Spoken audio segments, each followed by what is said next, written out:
সমগ্র সৃষ্টিগুলি আল্লাহকে সেজদা দেয়, সূর্য আল্লাহকে সেজদা দেয়, চাঁদ আল্লাহকে সেজদা দেয়। নবী বলেন, সাহাবীরা তোমরা কি জানো সূর্য কোথায় যে ডুবে যায়? সাহাবীরা বলেন, আল্লাহু রাসূলু আলাম, আল্লাহ জানে এবং নবী ভালো জানে। আল্লাহ নবী বললেন, সাহাবীরা রে, সূর্য যেতে যেতে আরশে মুআল্লার নিচে যায় আল্লাহকে সেজদা দিয়া সুবহানা রাব্বিল আলা বলে সূর্য পড়তে থাকে, আর সুবহানা রাব্বিল আলা বলে সূর্য তাসবিহ পড়তে থাকে, আর বলে, হে রব, আপনি যদি অনুমতি দেন পৃথিবীবাসীর জন্য আবার আলো নিয়ে ফিরে যাব, আর অনুমতি যদি না দেন আমি আপনার কুদরতি কদমে সেজদায় পড়ে পড়ে কাঁদতে থাকব।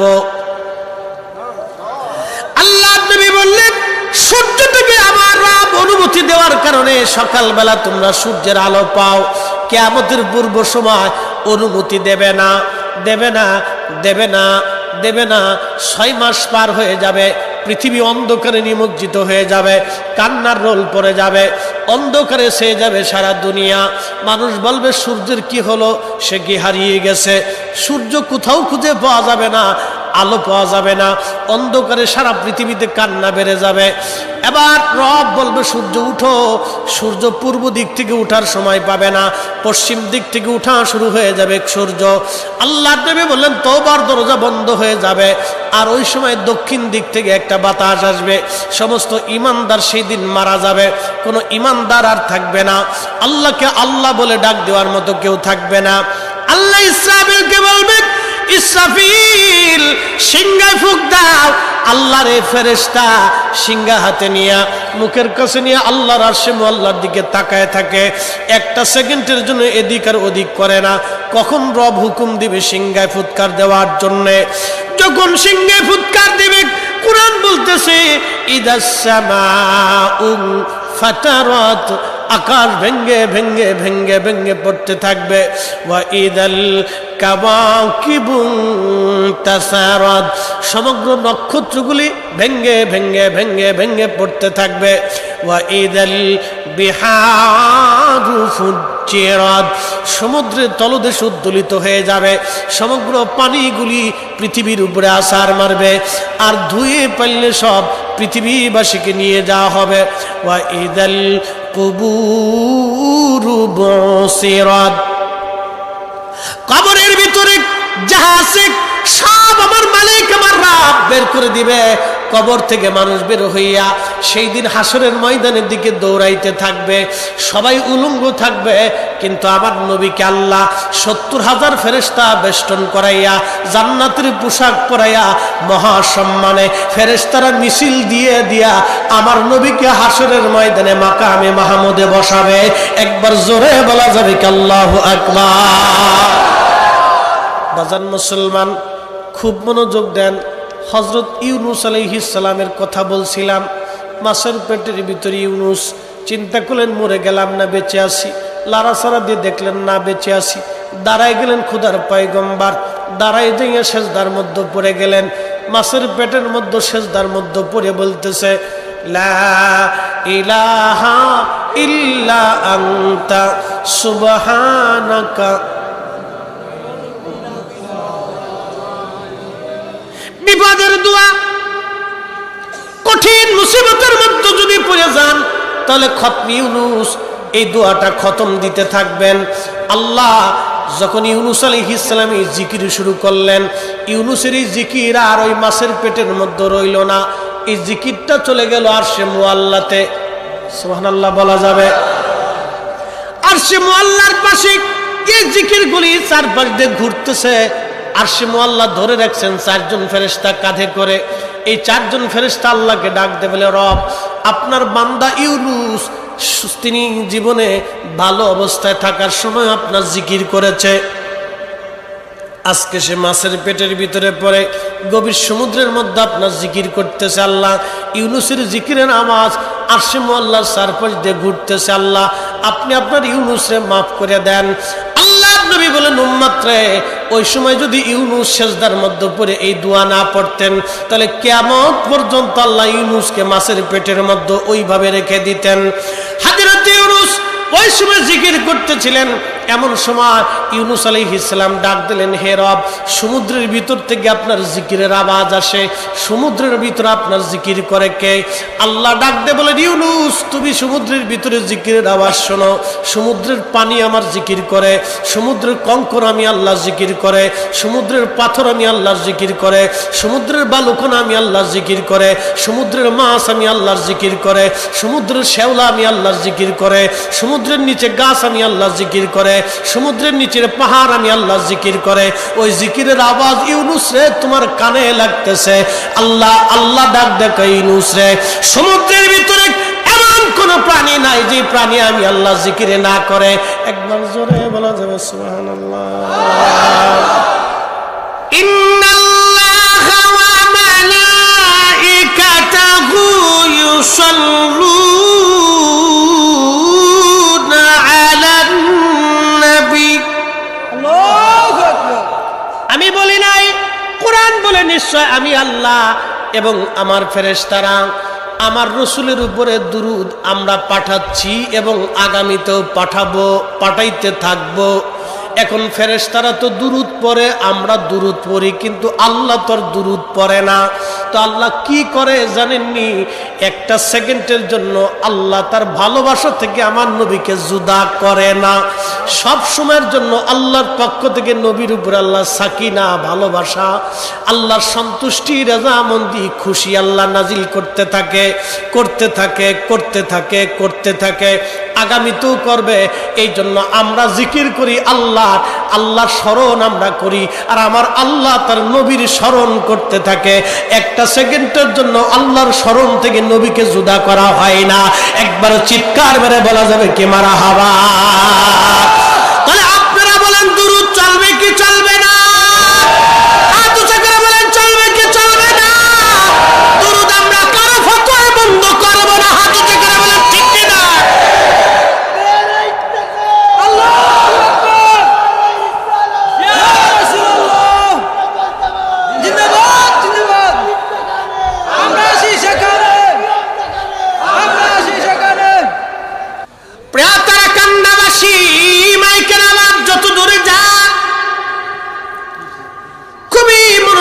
কথাগুলি শুনে যাবেন। রাসূল কারীমের দরবারে, আল্লাহর নবীর দরবারে আপনি যদি বিরাট বড় শিক্ষা নিয়ে যায়, বলেন হুজুর আমি অনেক বড় মুফতি ছিলাম, এইগুলি দিয়ে আপনি আমার গোলাম হিসেবে, উম্মত হিসেবে পরিচয় দেন, তা হবে না। কোরআন বলতেছে, ইন্না আকরামাকুম ইনদাল্লাহি আতকাকুম, নিশ্চয় তিনি আল্লাহর কাছে সম্মানিত। চেয়ারম্যান বলে আল্লাহ তাকে দাম দিবে না, মেম্বার বলে আল্লাহ দাম দিবে না, প্রধানমন্ত্রী দেখে আল্লাহ দাম দিবে না, রাষ্ট্রপতি দিয়ে আল্লাহ দাম দিবে না, অক্সফোর্ড ইউনিভার্সিটির চ্যান্সেলর দিয়ে আল্লাহ দাম দেবে না, কবি সাহিত্যিক দিয়ে আল্লাহ দাম দেবে না। আল্লাহর কাছে একটা দাম, কার অন্তরে তাকওয়া বেশি হবে। রিক্সাওয়ালাও হতে পারে, দিনমজুর হতে পারে, ঠেলাগাড়িওয়ালাও হতে পারে, মুসিও হতে পারে, মেথরও হতে পারে, আদা পাগল হতে পারে। আল্লাহর দপ্তরে তার যদি তাকওয়া বেশি থাকে, অন্তরে যদি খোদার ভয় থাকে, তার দাম আল্লাহর দরবারে বেশি। কানা ল্যাংড়া বুবা হতে পারে, সে যেই হোক না কেন আল্লাহর দরবারে তার দাম বেশি। কথা বলেন ঠিক কিনা? এক কথাই শেষ, এক বাক্যে শেষ। ইন্নামা ইয়াখশাল্লাহা মিন ইবাদিহিল উলামা।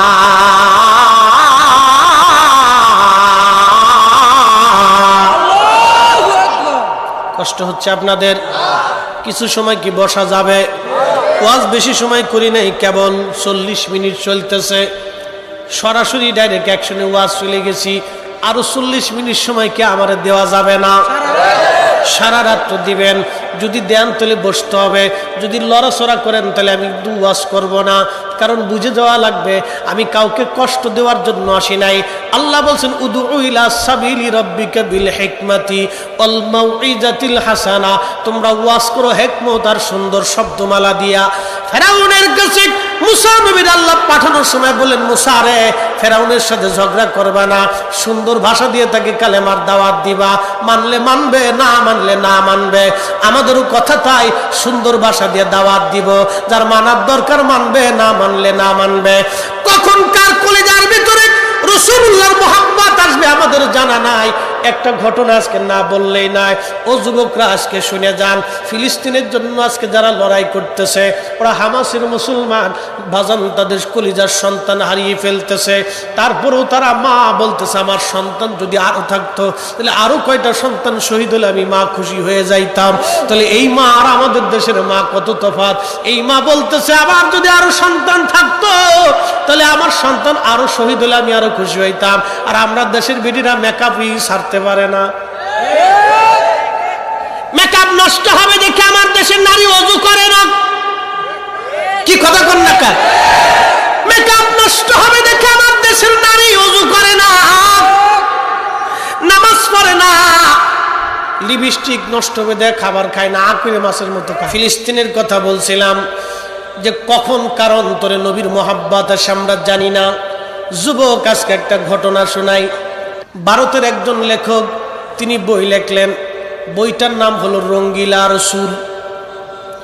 রঙ্গিলা রসুল লেখে এই বইয়ের মধ্যে তিনি লেখলেন মুহাম্মদ অধিক বিয়ে করেছিলেন তার কাম পিপাসা,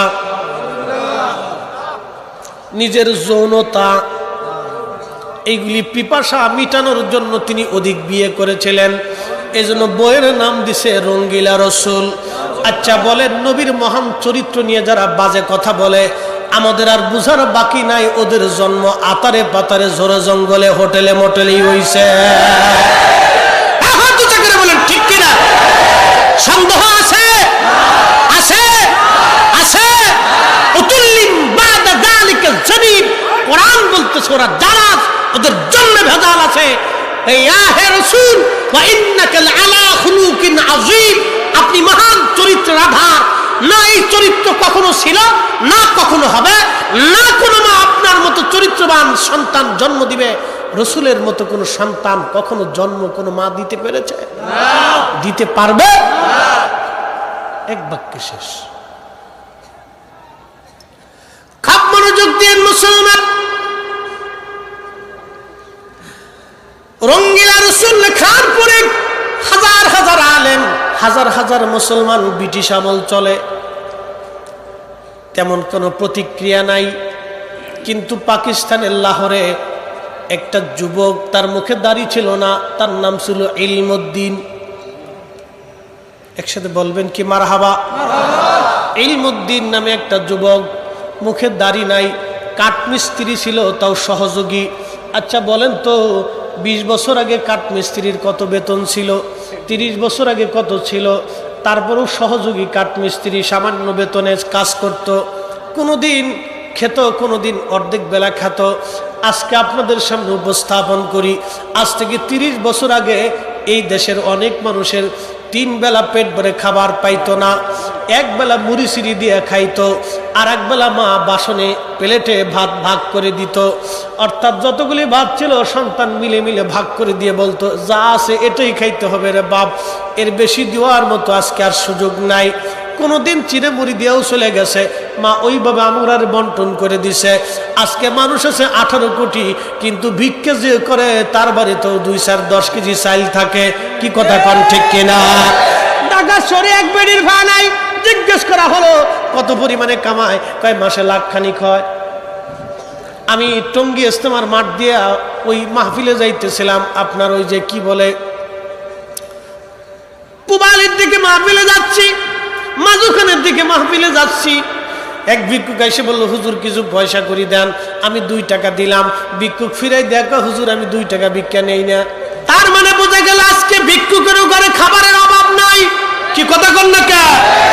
কিন্তু 20 বছর আগে পেট ভরে এদেশের মানুষ 3 বেলা খাইতে পারে নাই, এইরকম 80% ফ্যামিলি ছিল। তা হযরত ইলমউদ্দিনের কথা বলতেছি। ইলমুদ্দিন তিনি কোনো রকম বেতন পাওয়ার পরে একটা ছুরি কিনলেন। ইলমুদ্দিনের চিন্তা হলো, রঙ্গিলা রসুল লেখে আমার নবীর ইজ্জতের সে আঘাত করছে, হয় ও বাঁচবে না হয় আমি বাঁচবো, হয় ও মরবে না হয় আমি মরব। এই কথা বলার পরে তখন ব্রিটিশ আমল চলতেছে, বর্ডার টর্ডার এত কিছু ছিল না। পাকিস্তানের লাহোর থেকে রওনা দিয়ে সে ভারতে আসছে। রঙ্গিলা রসুলের লেখকরে সে হত্যা করলো। হত্যা করার পরে পুলিশ তার অ্যারেস্ট করলো, নিয়ে চলে গেল। বিচার আদালত বসছে। ব্রিটিশদের বিচার তো অত্যন্ত কঠিন বিচার, তারা ঘুষ টুস খায় না। আমরা বাঙালি না হয় ঘুষ মুস খেয়ে ডাইন বাম করে এটা সেটা করি। বাজান রে, দুনিয়ার মধ্যে যারা অন্যায় বিচার করে কিয়ামতের ময়দানে তারা বিরাট বড় ক্ষতিগ্রস্ত হবে। দুনিয়ার মধ্যে যারা ন্যায় বিচার করে কিয়ামতের মাঠে আল্লাহ তারা আরশে মুআল্লার নিচে জায়গা করে দিবে। একবার জোরে বলা যাবে কি মারহাবা। হযরত ইলমুদ্দিন বিচারের কাঠগড়ায় ব্রিটিশ বিচারক থেকে জিজ্ঞেস করলো, ইলমুদ্দিন তুমি কি হত্যা করছো? বলে হ্যাঁ। কেন হত্যা করছো? বলে আমার রসুলের নামে ফায়সা কথাগুলো একটা বই লেখছে রঙ্গিলা রসুল, আমি সহ্য করতে পারি না, হ মরবে না হয় আমি মরব, এই জন্য আমি তাকে হত্যা করে ফেলছি। তখন বিচারক রায় দিয়ে দিবে। আদালত বলতেছে, উকিল যারা আছে তারা তো আবার বলতেছে, বিচারক অপেক্ষা করেন, আমার যিনি মক্কেল তিনি আবেগের বশে কাজ করেছেন, তাকে একটু সময় দেন, বয়স অল্প, যুবক মানুষ, আমরা তার সঙ্গে কথা বলি, আজকে রায় দিবেন না, আর একটু সময় তাকে দেয়া হোক। সময় দেয়া হলো। এবার উকিল মহোদয় তিনি ইলমুদ্দিনের কাছে যা বলেন, ইলমুদ্দিন তুমি শুধু একটা কথা বলবা, তোমাকে ফাঁসির কাষ্ট থেকে আমি ছুটাই নিয়ে আসব। ইলমুদ্দিন বলেন, কি বলতে হবে বলেন। বলে বলতে হবে, তুমি শুধু বলবা আমি আবেগতাড়িত হয়ে করে ফেলছি, আমার ব্রেন তখন ঠিক ছিল না, আমি কাজ ঠিক করতে পারি নাই, আমি তখন অসুস্থ ছিলাম, আমি আদালতের কাছে ক্ষমা চাই। শুধু এই কথাটা বলবা, তোমাকে ফাঁসি থেকে মুক্ত করে নিয়ে আসব, জেল যাবত যাই হোক না কেন তোমাকে ফাঁসির থেকে খালাস করে নিয়ে আসব। ইলমুদ্দিন হুঙ্কার ছেড়ে উকিলকে বলতেছে, উকিল আমার মামলার উকিলতে আপনার করতে হবে না, শোনেন আমি বুঝে সুঝেই তাকে হত্যা করেছি, আমি যার প্রেমের মালা গলায় দিছি তার জন্য ফাঁসির মালা গলায় দিতে পারি। আল্লাহু আকবার। আল্লাহু আকবার। রাসূলুল্লাহর মহব্বত কার কলিজার ভিতরে আসবে আমরা জানি না, ঠিক কি না? নবীর মহব্বত আসার জন্য অনেক পন্ডা বলা হওয়া লাগে না, বিরাট বড় মুফতি হওয়া লাগে না, বিরাট বক্তা হওয়া লাগে না, বিরাট বড় অধ্যক্ষ উপাধ্যক্ষ চ্যান্সেলর প্রিন্সিপাল হওয়া লাগে না, বিরাট বড় শিক্ষিত চেয়ারম্যান মেম্বার এমপি মন্ত্রী মিনিস্টার ওসি ডিসি এসপি এগুলি হওয়া লাগে না। নবীর মহব্বত করার জন্য বাজানরে অস্ত্র শস্ত্র স্বাবলম্বী হওয়া লাগে না, এগুলি শিখা লাগে না। আল্লাহ নবীর মহব্বত কার কলিজায় কখন আসবে তারা কান্দার মুসলমান আমরা কেউ বলতে পারবো না। ইলমুদ্দিন ডাক ডাকে, উকিল যার জন্য আজকে প্রেমের মালা গলায় দিলাম, আজকে আমি তার জন্য ফাঁসির মালা গলায় দিতে পারি, আমি মিথ্যা বলবো না, আমি শাহাদাত বরণ করার জন্য প্রস্তুত হয়ে আছি, আমি ওই নবীর জন্য, আমি ইলমুদ্দিন জীবন দেওয়ার জন্য আমি প্রস্তুত হয়ে আছি। একবার চিৎকার মেরে বলা যাবে কি আল্লাহু আকবার। যুবক আপনাকে বলতেছি, সেই দিন ইলমুদ্দিনের জন্য ফাঁসির রায় দিয়ে দেওয়া হলো। ফাঁসির রায় যখন দেওয়া হয় তখন ইলমুদ্দিন মুস্কি মুস্কি আসে। যখন তারে ফাঁসির কাস্টে নিয়ে যাওয়া হলো, বিচারক ডাক দে বলো, ইলমুদ্দিন তোমার কি কোনো চাওয়া পাওয়া আছে? বলে নাই। ইলমুদ্দিন তুমি কেন মুস্কি মুস্কি হাসো? ও যুবক আজকে তুমি কি মুসলমান হইছ? সিগারেট তুমি ছাড়তে পারো না। ও যুবক আজকে তুমি কেমন নবীর উম্মত হইলা? তুমি কেমন করে রসুলের উম্মত হইলা? নবীর সুন্নতে রঙে রঙিন হতে পারলা না। ও যুবক তুমি কেমন মুসলমান হইলা? এখনো রসুলের আদর্শের পথে আসতে পারো নাই। যুবক ইলমুদ্দিনের দিকে তাকাও, কোনো লেখাপড়া চার ছিল না, কোনো রকম মক্তবে লেখাপড়া করছে। আহা, ইলমুদ্দিন কোনো মাদ্রাসায় তেমন লেখাপড়া নাই, স্কুল কলেজে কোনো লেখাপড়া নাই। আজকে একটা নিরক্ষর আশিকে রাসূল ইলমুদ্দিন কি বলে শোনো। ইলমুদ্দিন কলিজার ভিতরে কখনকার মহাব্বত আসবে আমি জানি না। সেই দিন আমাকে এক ভদ্রলোক ফোন দিল, বলতেছে হুজুর আমি একটা ছাত্র সংগঠনের সাথে জড়িত ছিলাম, অর্ধেক নাস্তিক আর অর্ধেক মুসলমান ছিলাম। হুজুর আলেমদেরকে দেখলাম আমার শরীর জ্বলতো, এহেন কোনো খারাপ কাজ নাই আমি জীবনে না করছি, এমন কোনো পাপের কাজ নাই যে আমি জীবনে না করছি। ফরিদি হুজুর আমার একটা ওয়াজ আমার জীবন পরিবর্তন করেছে। আপনি হযরতে বেলালকে নিয়ে যে ওয়াজটা করেছিলেন, এই ওয়াজটা শোনার পরে আমি তওবা করে ফেলেছি। আজকে হুজুর আমার চেহারা দেখলে কেউ চিনবে না, আমি দাঁড়িয়ে রাখছি, আমি সব ছেড়ে দিয়ে আজকে নামাজে পাবন্দি হয়ে গেছি। দোয়া করে দিবেন বাকি জীবন যাতে ইসলামের কথা আমি চলতে পারি। একবার জোরে বলা যাবে কি মারহাবা। সেই কথা শোনার পরে পশম খুলে আমার দাঁড়ায় গেল। হায় হায়, এমন যুবক কার কখন কোন সময় কার মহাব্বত অন্তরে আসবে জানি না। ইলমুদ্দিনকে বিচারক বলতেছে, ইলমুদ্দিন তুমি কেন হাসতেছো, তোমার কি ভয় করে না? ইলমুদ্দিন জবাব দিল, বিচারক শোনো, আমি যার জন্য প্রেমের মালা গলায় দিছি তার প্রেমে আজ ফাঁসির দড়ি গলায় দেওয়ার জন্য ফাঁসির মঞ্চে উঠেছি। ইলমুদ্দিন ডাক ডাকে, বিচারক রে তুমি ভাবতেছো আমি মারা যাইতেছি, কিন্তু শোনো বিচারক, কিছুক্ষণ পরেই আমি আমার ওই নবী রাহমাতুল লিল আলামিনের সাথে জান্নাতে একসাথে আমি মিলিত হয়ে যাব। আমার চাইতে খুশি কে বেশি হতে পারে বিচারক? গত রাত্রিবেলা ওই নবী আমার সঙ্গে স্বপ্নে কথা বলে গেছে। আমি জানি কিছুক্ষণ পরে আমি শহীদ হয়ে যাব, আর এটাও জানি রাহমাতুল লিল আলামিনের সাথে জান্নাতে একসঙ্গে আমি মিলিত হয়ে যাব। চিৎকার করে বলেন না আল্লাহু আকবার। আল্লাহ নবী বললেন, মান রাআনি ফিল মানামি ফাকাদ রাআল হক, যে আমাকে স্বপ্ন দেখলো সে বাস্তবে আমি নবী দেখলো, যে আমি নবীকে স্বপ্ন দেখলো সে বাস্তবে আমি নবী দেখলো। আমি নবী তার সাথে স্বপ্নে দেখা করলাম, কথা বললাম। এবার আপনারা বলেন, নবী যদি আসে, 1450 বছর ধরে রসুল আসতেছে, নবী দেখা করতেছে, নবী দেখা দিতেছে, কি কথা বলেন ঠিক কিনা? তার মানে বোঝা গেল নবীর জায়গা নবী আছে, আমাদের চোখের জায়গা চোখ নাই। সূর্যের জায়গা সূর্য আছে, কিন্তু অন্ধের চোখ দেখে না বিদায় সূর্যের দোষ হবে না, এটা অন্ধের চোখের দোষ। আমাদের কালবের দরজা বন্ধ, চোখের দরজা বন্ধ, এই জন্য নবী আছে আমরা দেখতে পাই না। ও তারা কান্দার মুসলমান, নবীর জায়গা নবী আছে, উম্মতের চোখের জায়গা চোখ নাই, কথা বলেন ঠিক কিনা? বাস্তবতা থেকে একটা সুন্দর ঘটনার মাধ্যমে আমি চমৎকার করে আপনাদের সামনে একটা ঘটনা উপস্থাপন করি। পৃথিবীর মধ্যে একজন বিরাট বড় ইমাম ছিলেন, তার নাম মুহাম্মদ ইবনে সুলাইমান জাসুলি রহমাতুল্লাহ আলাইহি। উনি ছিলেন বর্তমান মরক্কো। আপনারা জানেন কয়েকদিন আগে ফুটবল খেলায় ভালো খেলা করেছিল। এই মরক্কো একটা মুসলিম দেশ, 99% সুন্নি মুসলমান তারা। এই মরক্কোকে কে দিনের দাওয়াত দিল জানেননি? এটা আফ্রিকার একটা অঞ্চল, আরবি ভাষাভাষী। এই মরক্কো অঞ্চলে দাওয়াত দিয়েছিলেন আল্লাহর ওলিরা। তার ভিতরে অন্যতম ছিলেন মুহাম্মদ ইবনে সুলাইমান জাসুলি। ওনার ইন্তেকালের 70 বছর পরে ওনার কবর থেকে মাটি সরানো হলো ওনাকে স্থানান্তর করার জন্য। 70 বছর পরে কবর থেকে যখন মাটি সরানো হলো, দেখা গেল মুহাম্মদ ইবনে সুলাইমান জাসুলি 70 বছর আগে যেইভাবে কবরে রাখা হয়েছিল, 70 বছর পরে ওইভাবেই কবরের মধ্যে আছে।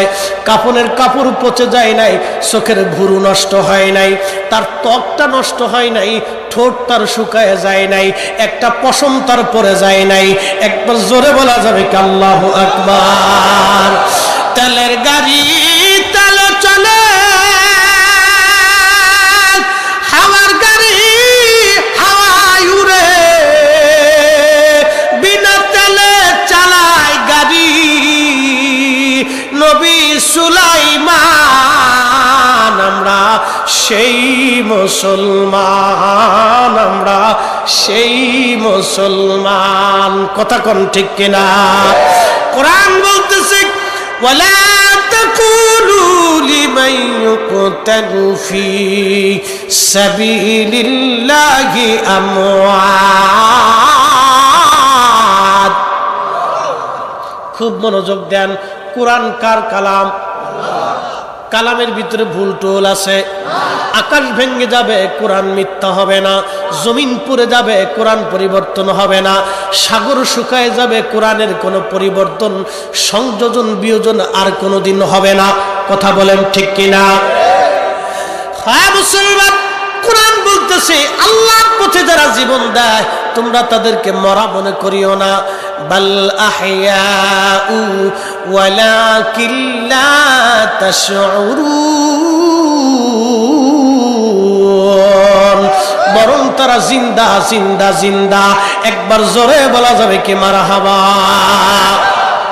আল্লাহর হাবিবের দুরূদ শরীফ কখন থেকে চালু হলো? বাস্তবতা থেকে বলি, খুব মনোযোগ দেন। কুকুর জিকির করে কার? মাছে জিকির করে কার? পশুরা জিকির করে কার? পাখিরা জিকির করে কার? মনোযোগ দিয়ে সকালবেলা রাত ৩টার সময় পাখি কিচির মিচির করে। মানুষ যখন ঘুমায় পাখি আল্লাহর জিকির শুরু করে দেয়। রাত ৩টার সময় আকাশের ফেরেশতা মরক যখন ডাক দেয়, দুনিয়ার মরগু তখন আল্লাহু আকবার বলে চিৎকার দেয়। কি কথা বলেন ঠিক কিনা? মানুষ তখনও ঘুমায় থাকে। ওই যে আপনার বাড়ির কুকুর, ও জিকির করতে করতে করতে করতে যায়। প্রাণীগুলি কখন মারা যায় জানেননি? যখন সে আল্লাহর জিকির বন্ধ করে দেয় তখন তার মৃত্যু এসে যায়। কোরআন বলে ইউসাব্বিহু লিল্লাহি মা ফিস সামাওয়াতি ওয়া মা ফিল আরদ। ও নবী, উম্মতকে জানান সৃষ্টির মধ্যে যা আছে। কোন সৃষ্টি? আপনি যে জমিনের উপরে বসে আছেন এই জমিনের নিচে আরো 6টা জমিন আছে। এই পৃথিবীর মধ্যে 7টা মহাসাগর আছে, 7টা মহাদেশ আছে, বড় বড় পাহাড় আছে, বন জঙ্গলের প্রাণী আছে, সমুদ্রের বিরাট বড় বড় মাছ। একটা তিমি মাছি প্রত্যেক দিন 110 মণ খাবার খায়। একটা তিমি প্রত্যেক দিন 110 মণ খাবার খায়। এইরকম মহাসাগরে হাজার হাজার লক্ষ লক্ষ তিমি মাছ আল্লাহ সৃষ্টি করে রাখলেন। হযরত ইউনূস আলাইহিস সালামকে যখন আল্লাহ মাছের পেটে নিয়ে গেলেন, জাহাজ থেকে উনি লাফ দিলেন সমুদ্রের মধ্যে। তখন আল্লাহ একটা মাছকে বললেন, মাছ আমার ইউনূসরে তুমি খাও, কিন্তু খাইবারে মাছ ইউনূসরে ব্যথা দিবে না, কারণ ও আমার পয়গম্বর, ওরে হজম করা যাবে না, ওরে ব্যথা দেওয়া যাবে না। আমার ইউনূসরে কিন্তু কোনো কষ্ট দিবি না রে মাছ। হযরত ইউনূস আলাইহিস সালাতু ওয়াস সালাম 4-5 পুরুষ পরে আদম আলাইহিস সালামের 4-5 পুরুষ পরে তার জন্ম। বর্তমান ওমানের নিনুয়াতে ওই এলাকাতে তিনি দিনের দাওয়াত দিয়েছিলেন। ওমানের সালানা সমুদ্রের পারে হযরত ইউনূস আলাইহিস সালাম একটা এলাকার ভিতরে 1.5 লক্ষ মানুষের কাছে কালেমার দাওয়াত নিয়ে গিয়েছিলেন। ওরা কালেমার দাওয়াত মানে নাই। খোদার পয়গম্বর মন বেজার করে রওনা হয়ে গেলেন। বিরাট বড় একটা মাছ আল্লাহ দাওয়াত দিলেন ইউনূসকে খাওয়ার জন্য। আল্লাহর পয়গম্বর ইউনূস কিন্তু আমাদের মতো 3.5 হাত এত ছোট ছিলেন না। উনি উনার হাতের প্রায় 50 হাত লম্বা ছিল। একবার জোরে বলা যাবে কি সুবহানাল্লাহ। আদম নবীর কয়েক পুরুষ পরে আমাদের বাবা আদম ছিলেন 60 হাত লম্বা। আমাদের হাতের 60 হাত না, আদম নবীর নিজের হাতের 60 হাত লম্বা। খাজা আজমিরি কি ওয়াজ করলো? কে সেই দিন তার জবানের ফয়জুদ, কি তার ইমানের বরকত, কি জবানের তার হিকমত, জবানে তার কত বড় পাওয়ার ছিল। হেঁটে হেঁটে গেল, এত বড় মঞ্চ নাই, বিরাট জনসমাবেশ নাই, হেঁটে হেঁটে গেল, কালেমার দাওয়াত দিল। খাজা বাবার কাছে একজন না, দুইজন না, 1 কোটি মানুষ কালেমা পড়ে মুসলমান হয়ে গেল। একসাথে বলবেন কি আল্লাহু আকবার। তার মানে সেই জবান আর এই জবান এক জবান। তার মানে বোঝা গেল খাজা আজমিরি একা যা করছে আমরা 2 কোটি আলেম তা করতে পারি নাই। কথা কোন ঠিক কিনা? খুব মনোযোগ দেন। বলছিলাম হযরত ইউনূস আলাইহিস সালামের কথা। বিরাট বড় হযরত ইউনূস আলাইহিস সালাম, সেই মাছ আসছে ইউনূসরে খাওয়ার জন্য। তাহলে মাছটা কত বড় হতে পারে? আল্লাহর পয়গম্বর মাছের পেটে চলে গেলেন, ওই মাছের খাওয়ার জন্য আল্লাহ আরো একটা মাছ পাঠাইছে। আরো জোরে ইউনূসরে খাইছে যে মাছে, সেই মাছের খাওয়ার জন্য আল্লাহ সমুদ্র থেকে আরো একটা মাছ পাঠাইলো। ও মাছ যাও, তুমি সেই মাছের খাবা, কিন্তু হজম করবা না, কারণ ওই মাছের মধ্যে আমার নবী ইউনূস। হযরত ইউনূস আলাইহিস সালামকে নিয়ে মাছ মহাসমুদ্রের মধ্যে চলে গেল। তাহলে যে ইউনূসরে যেই মাছে খাইলো সেই মাছটা কত বড়, সেই মাছের যেই মাছে খাইলো তাহলে সেই মাছটা কত বড়। এইরকম হাজার হাজার মাছ প্রত্যেক দিন 100 টন 200 টন করে খাবার এক একটা মাছের আমার আল্লাহ রাব্বুল আলামিন খাওয়ায়। তাহলে এবার বলেন, মাছের যদি আল্লাহ খাওয়াইতে পারে, ব্যাংক নাই, আদালত নাই, ওই যে আপনার খাদ্য গুদাম নাই, চাষাবাদ নাই, গম নাই, ভাত নাই, চাষের জমিন নাই, ফল নাই, ফ্রুট নাই, আল্লাহ একটা মাছের যদি প্রত্যেক দিন 100 মণ খাওয়াইতে পারে, 110 মণ করে প্রত্যেক দিন যদি খাওয়াইতে পারে, তাহলে আমরার মতো মানুষের আল্লাহ খাওয়াইতে পারে। তারপরও এই জাতি সুদ খায়, ঘুষ খায়, সুয়ের খায়, কুত্তা খায়। কি কথা কোন ঠিক কিনা? ইয়া আইয়ুহাল্লাযীনা আমানুস্তাঈনু বিস-সাবরি ওয়াস-সালাহ।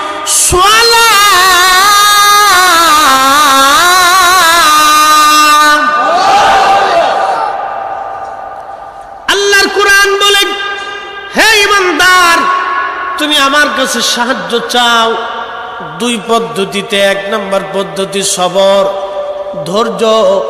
2 নম্বর পদ্ধতি হলো নামাজের মাধ্যমে, সালাতের মাধ্যমে।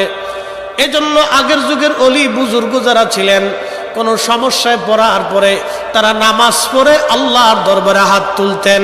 আজকে আমার দেশে একদল হলো নামাজের পরে মোনাজাত মানে না, তার মানে ওরাই হলো বর্তমান আজাজিলের দালাল। ইউনূস আলাইহিস সালাম মাছের পেটের ভিতরে, ইউনূস আলাইহিস সালাম যখন মাছের পেটের মধ্যে তিনি লড়াচড়া দিলেন, নড়াচড়া দিয়ে চিন্তা করলেন, আমি কি মারা গেছি না বেঁচে আছি? দেখলেন না, আমি তো বেঁচে আছি। বিরাট বড় মাছের পেট। ইউনূস আলাইহিস সালাম লম্বা কম না, 40-50 হাত লম্বা একজন মানুষ। মাছের পেটের মধ্যেই তিনি দাঁড়ায়া গেলেন। তাহলে পেটটা কত বড় হতে পারে, মাছটা কত বড়? সুবহানাল্লাহ, বাড়ি যাইয়া। তাহলে মাছ কত বড়, পেট কত বড়, সেই মাছের খাইছে আরো একটা মাছ, তাহলে সেই মাছ কত বড়? আল্লাহর কোরআন বলে, আলাম তারা আন্নাল্লাহা ইয়াসজুদু লাহু মান ফিস সামাওয়াতি ওয়া মান ফিল আরদ। ও নবী, আপনি কি দেখেন না সপ্তম আসমান, সপ্ত জমিনের ভিতরে যাহা আছে সব আমি আল্লাহর সেজদা দেয়? আপনি রাসূল কি দেখেন না সব আমি আল্লাহর সেজদা দেয়? গাছে আল্লাহর সেজদা দেয়, আপনি আমি দেখি না, কিন্তু আমার নবী দেখতো। মাছে আল্লাহর সেজদা দেয়, আমি আপনি দেখি না, কিন্তু আল্লাহর নবী দেখতো।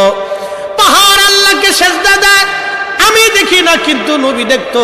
কোরআন বলে, ওয়াশ-শামসু ওয়াল কমারু ওয়ান নুজুমু ওয়াল জিবালু ওয়াশ-শাজারু ওয়াদ-দাওয়াবু ওয়া কাসীরুম মিনান নাস।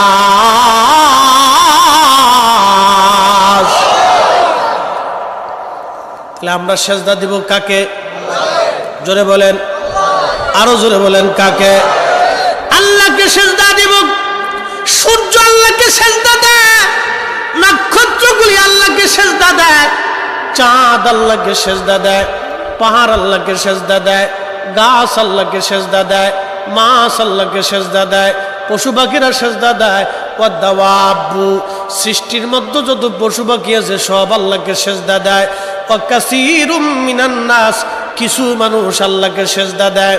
আল্লাহর নবী বলেন সাহাবীরা রে, ওয়াশ-শামসু, তাজরি লিমুস্তাকাররিল লাহা, সূর্য তার নিজস্ব কক্ষপথে পরিভ্রমণ করে। সূরা ইয়াসিনের আয়াতে নবী বললেন, ও আমার উম্মতেরা, তোমরা কি জানো সূর্যটা কোথায় যে ডুবে যায়? সূর্য কোথায় যে ডুবে তোমরা কি জানো? সাহাবীরা জবাব দিল, আল্লাহু ওয়া রাসূলুহু আলাম, আল্লাহ জানে, নবী জানে। আল্লাহ জানে, নবী জানে। আমার সাথে বলেন, আল্লাহ জানে। কথা বলেন, আল্লাহ জানে। আমি বলি নাই, ১৬ লক্ষ সাহাবী বলছেন আল্লাহু ওয়া রাসূলুহু আলাম, আল্লাহ জানে, নবী জানে। আল্লাহ জানে, নবী ভালো জানে।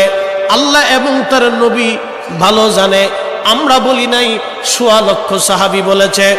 হাজার হাজার হাদিসের ভাষ্যে এই কথাটা আসছে, আল্লাহু ওয়া রাসূলুহু আলাম। ১৬ লক্ষ সাহাবী যারা কালেমার জন্য জীবন দিয়ে দিল, যারা তৌহিদের জন্য জীবন দিয়ে দিল, যারা রিসালাতের মুহাব্বতে জীবন দিয়ে দিল, রাসূলের প্রেমিক, পিঠের চামড়া তাদের উঠে ফেলে দেওয়া হলো, জুদা করে দেওয়া হলো, সমাজ থেকে, রাষ্ট্র থেকে বহিষ্কার করা হলো, চোখের সামনে সন্তান হত্যা করা হলো। আজকে যেমন ফিলিস্তিনে মায়ের সামনে সন্তান আজকে শহীদ হয়ে যাচ্ছে, সন্তানের সামনে মা শহীদ হয়ে যাচ্ছে, ভাই ভাইয়ের সামনে শহীদ হয়ে যাচ্ছে, বাবার সামনে সন্তান শহীদ হয়ে যাচ্ছে। তারপরও ফিলিস্তিনি মুসলমান বাইতুল আকসার জন্য, কালেমার জন্য, এই স্বাধীনতার জন্য মিথ্যাবাদী ইসরায়েল জালেম জুলুম ইহুদিদের সামনে মাথা নত না করে, তারা মাথা উঁচু করে জিহাদের ময়দানে অল্প সংখ্যক সামানা নিয়ে যুদ্ধের ময়দানে তারা ঝাঁপিয়ে পড়েছে। যদি তোমরা ইমাম মেহেদীর সৈনিক যদি তোমরা দেখতে চাও, তাহলে আজকে ফিলিস্তিনের দিকে তাকালে দেখো, ওরাই হলো আসলেই ইমাম মেহেদীর সৈনিক। কথা কোন ঠিক কিনা? হযরত জাফর রাদিয়াল্লাহু আনহু নবীজির চাচাতো ভাই, নবীজির চাচাতো ভাই ছিলেন হযরত জাফর। হযরত আলী রাদিয়াল্লাহু আনহুর আপন ভাই মুতার প্রান্তরে শহীদ হলেন। কাফেররা তার 2টা হাত কেটে ফেললো। কেটে ফেলে দেওয়ার পরে নবীজি বললেন, সাহাবীরা, আমার জাফরের হাতের বদলেতে আল্লাহ 2টা পাখা সৃষ্টি করে দিছে, ওই পাখা দিয়ে আমার জাফর তামাম সৃষ্টি উড়ে বেড়ায়। আল্লামা ইমাম সুয়ুতি রাহমাতুল্লাহি আলাইহি খাসাইসুল কুবরার মধ্যে লেখেন, আল্লাহর নবী একদিন রাস্তা দিয়ে সাহাবা ইকরাম নিয়ে যাচ্ছে মদিনার পথ দিয়ে। এমন সময় নবীজি বলেন, ওয়া আলাইকুম আসসালাম। সাহাবীরা বলেন, হুজুর, আপনাকে সালাম দিল কে? আর আপনি জবাব দিলেন কেমনে? কার জবাব দিলেন? কে আপনাকে সালাম দিল? আল্লাহর নবী বলেন, সাহাবীরা রে, আমার জাফর এই সামনে দিয়ে উড়ে যাওয়ার সময় আমাকে সালাম দিয়ে গেছে, তোমরা দেখো নাই, কিন্তু আমি নবী দেখছি, এই জন্য আমি আমার জাফরের সালামের জবাব দিয়ে দিলাম। একবার চিৎকার মেরে বলেন আল্লাহু আকবার। আল্লাহর পথে যারা জীবন দেয় তারা জিন্দা। তারা কি? জোরে বলেন, জোরে বলেন, তারা কি? জোরে বলেন, তারা কি? কে বলেছে? বাল আহইয়া, বাল আহইয়া, বরং তারা জিন্দা। ওয়ালাকিন লা তাশউরুন, তোমরা অনুধাবন করো না, তোমরা বুঝো না। আল্লাহ বলে তোমরা অনুধাবন করো না, তোমরা বুঝো না। এই জন্য আল্লাহর পথে যারা জীবন দেয়, আল্লাহ বলা হয়ে যারা কবরে যায়, রাসূলুল্লাহর গোলাম হয়ে যারা কবরে যায়, তাদের কবরে মাটি দেহ পচায় না, পোকা খায় না, মাটি স্পর্শ করে না, তাদের দেহ যেরকম ওইরকমই থাকে। সুলাইমান জাজুলি 70 বছর পরে কবর যেমনে ওইরকমই ছিল, তার দেহ পচে নাই। কারণ কি জানেন? একটা আমলের কারণে। বলবো একসাথে বলেন তো আল্লাহু আকবার। উনি ওনার কিতাব দালাইলুল খায়রাতের মুকদ্দমার ভিতরে উনি ওনার জীবনের একটা ঘটনা লিখছেন। হযরত সুলাইমান জাসুরি বলেন, হে মা বোনেরা, আপনারাও আজকে শুনে যাবেন, মনোযোগ দিয়ে শুনে যান রে মা বোনেরাও শুনে যান। আমরার মানুষ তৈরি করা লাগবে, মানুষ। আমি নবী না চিনিলাম, কি যে ভুল করিলাম, ঠিক কিনা? আমি নবী না মানিলাম, কি যে ভুল করিলাম, ভস্মে ঢালিলাম ঘি, মানুষ হইয়া ভবেতে আসিয়া মানুষের করিলাম কি, মানুষ হইয়া ভবেতে আসিয়া মানুষের করিলাম কি, মানুষ হইয়া ভবেতে আসিয়া মানুষের করিলাম কি।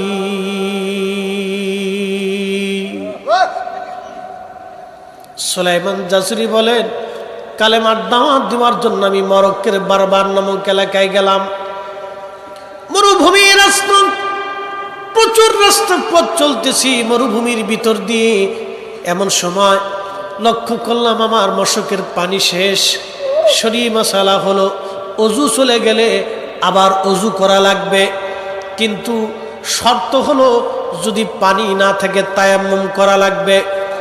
আল্লাহর ওলি বলতেছেন, পানি খুঁজতেছি সারা এলাকা, কিন্তু পানি খুঁজে আমি পাই না। এমন সময় দেখলাম বহুদূর একটা বাগান দেখা যায়। চিন্তা করলাম বাগান যেহেতু আছে তাহলে অবশ্যই পানির কোনো ব্যবস্থা আছে, কারণ যেখানে গাছ আছে পানি ছাড়া তো গাছ বাঁচতে পারে না। আর যেহেতু বাগান আছে, জঙ্গল আছে, অবশ্যই পশু পাখি আছে। হযরত সুলাইমান জাজুলি বলেন, আমি মরুভূমি থেকে বাগানের দিকে মোড় দিলাম। বাগানে আসলাম, বিরাট বড় জঙ্গল। এসে দেখি ওই জঙ্গলের ভিতরে একটা গাছের নিচে কুড়ে ঘর। কুড়ে ঘরের দরজার পাশে দাঁড়ায় ডাক দিলাম, কেউ আসো? আমি সুলাইমান জাজুলি অজু করব, পানি দেওয়া কি যাবে? কিন্তু ভিতর থেকে কোনো আওয়াজ আসলো না। আমি দৌড়ে একটু দূরে যায় দেখলাম একটা কুয়া আছে, কুয়ার ভিতরে পানি আছে, কিন্তু পানি উঠানোর মতো কোনো যন্ত্র নাই, পানি উঠানোর মতো কোনো দরিয়ার মশক নাই। সুলাইমান জাসুলি বলতেছেন, আমি একবার কুয়ার পাশ থেকে দৌড়াইয়া ওই ঘরের পাশে আসি, আবার কুয়ার পাশে যাই, আবার জঙ্গলে যাই, দেখি পানি উঠানোর মতো কোনো ব্যবস্থা আছে কিনা।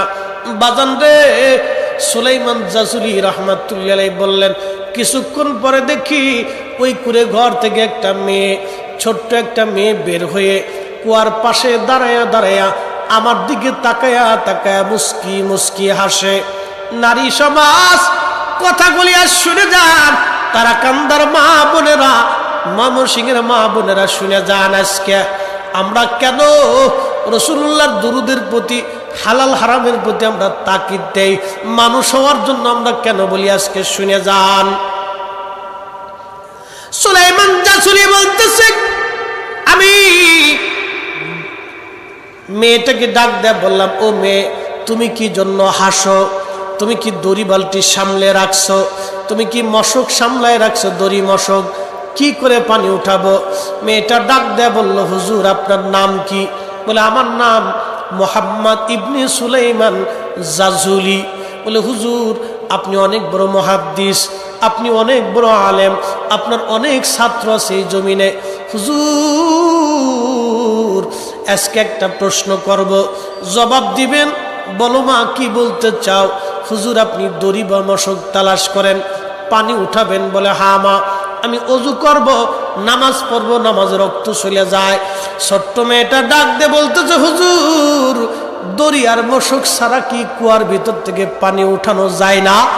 একসাথে জোরে বলা যাবে কি আল্লাহু আকবার? কষ্ট হচ্ছে? বোঝা যায়? তাহলে আরো জোরে বলেন আল্লাহু আকবার। পাওয়ার আছে? এই উম্মতের পাওয়ার আছে না? আস্ত হয়ে গেল না? জোরে বলবেন পাওয়ার আছে? এই উম্মতের পাওয়ার আছে। হযরতে মুসা নবী দেখে তাওরাতের মধ্যে মুসা নবী দেখে রে একটা উম্মত দেখা যায়, এই উম্মতের 70 গুণ দাম বেশি। মুসা আলাইহিস সালাম আল্লাহকে বলল, রব ওই উম্মতটা তুমি আমারে দিয়ে দাও। মুসা আলাইহিস সালাম আল্লাহ বারাক দিয়ে বলেন, মুসা রে ওই উম্মত তোমাকে দেওয়া যাবে না। বলে, আল্লাহ কারণ কি? বলে, ওই উম্মত আমি আমার আখিরি নবীর জন্য বরাদ্দ করেছি। মুসা নবী ডাক দিয়েছে, আল্লাহ উম্মতের দাম যদি এত বিরাট হয় তাহলে আমাকে ওই নবীর উম্মত বানায়া দাও। আল্লাহ বললেন না, তাও হবে না। কুনতুম খায়রা উম্মাতিন উখরিজাত লিন-নাসি তা'মুরুনা বিল মা'রুফি ওয়া তানহাউনা আনিল মুনকার। আল্লাহ বললেন, তোমাদেরকে সর্বশ্রেষ্ঠ জাতি বানাইলাম, সব উম্মত থেকে তোমাদেরকে শ্রেষ্ঠ বানাইলাম। একবার জোরে বলা যাবে কি মারহাবা? দুই ভাই কাঁদে আর বলে, হাজিরা সবাই একসাথে হজ করলাম, তোমরা খোদার ঘর দেখছো, আমরা দুই ভাই খোদার ঘর দেখার সুযোগ হলো না। তোমরা মদিনা দেখছো, কিন্তু আমাদের মদিনা দেখার নসিব হলো না। তোমরা রওজা শরীফ দেখছো, কিন্তু আমাদের রওজা মোবারক দেখার নসিব হলো না। মা ছিল, বাবা ছিল, টাকা পয়সা ধন সম্পদ সব ছিল, কিন্তু আমাদের ঘরের মধ্যে বাবা মার জায়গা ছিল না। হাজিরা রে, একটা ভুলের জন্য আজ খোদা দুনিয়ায় কাবা মক্কা মদিনা দেখাইলো না। বুঝছি আমরা কি জন্য আজ অন্ধ হয়ে গেলাম। আল্লাহর শাস্তি এখনো আছে, তখনও ছিল, আগামীতেও থাকবে। যতই পারাপারি করেন কোনো লাভ হবে না। মানুষ মানুষের মতো হইতে হবে, মুসলমান মুসলমানের মতো হতে হবে। কথা বলেন ঠিক কিনা? এক সাহাবী এসে বলেন, ইয়া রাসূলুল্লাহ,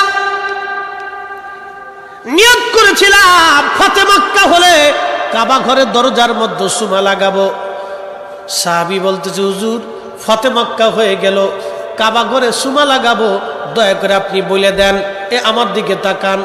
নবীজি বললেন, সাহাবী তোমার ঘরে কি মা আছে? বলে, হ্যাঁ হুজুর মা আছে।